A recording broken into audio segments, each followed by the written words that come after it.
Hello everyone, কি অবস্থা সবার? কেমন আছেন সবাই? আশা করি সবাই ভালো আছেন। বিশেষ করে সাকিবিয়ানরা বেশি ভালো আছেন, কারণ তুফান সিনেমার অফিসিয়াল টিজার প্রকাশ হলো আজকে। মাত্র আমি দেখলাম এবং এখন আপনাদের সঙ্গে আবার দেখবো আমি। কিন্তু এর আগে একটা কথা বলে রাখি, আজকে শাকিব খান তার ফেসবুক পেজে একটা স্ট্যাটাস দিচ্ছেন, সেখানে তুফান সিনেমার একটা লুক প্রকাশ করছেন। ক্যাপশনে তিনি লিখছেন, বাংলার আকাশে বাতাসে আজকে এক ভয়ানক তুফানের ঝড় হওয়ার সম্ভাবনা রয়েছে। এই স্ট্যাটাসটি দেখে অনুমান করছিলাম হয়তো আজকে টিজার অথবা ট্রেইলার প্রকাশ করা হবে তুফান সিনেমার, কিন্তু এত তাড়াতাড়ি যে আসবে সেটা আমার ধারণার বাহিরে ছিল। একসাথে দেখে আসি। পূর্বের কথা মোতাবেক এখন থেকে পুরো দেশকে তুফানের হাতে তুলিয়া দেব। সে যা চাইবে পাইবে, যা করিতে চাইবে করিবে।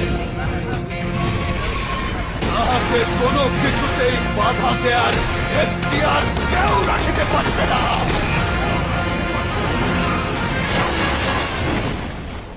আর এর ব্যত্যয় ঘটিলে একটা ডায়লগ কাঁপিয়ে দিছে। তার যে হাতে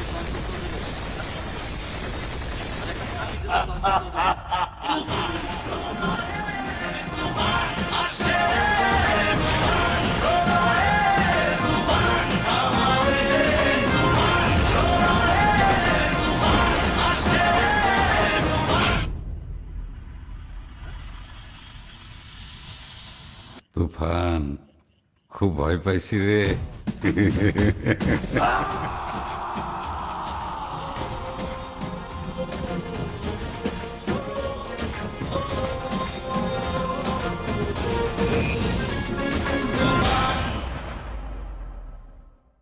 ভাইরে ভাই, রাহান রাফি এটা কি বানাইছে? যেটা প্রশংসা করতেই হয় ভাই, সত্য কথা। রাহান রাফি এটা কি বানাইছে? 3টা পোস্টার প্রকাশ হয়েছে। পোস্টারের ভিতরে যেরকম অ্যাকশন লুকে ধরা দিছে, সেই ধরনের অ্যাকশনই পাওয়া গেছে টিজারের ভিতরে।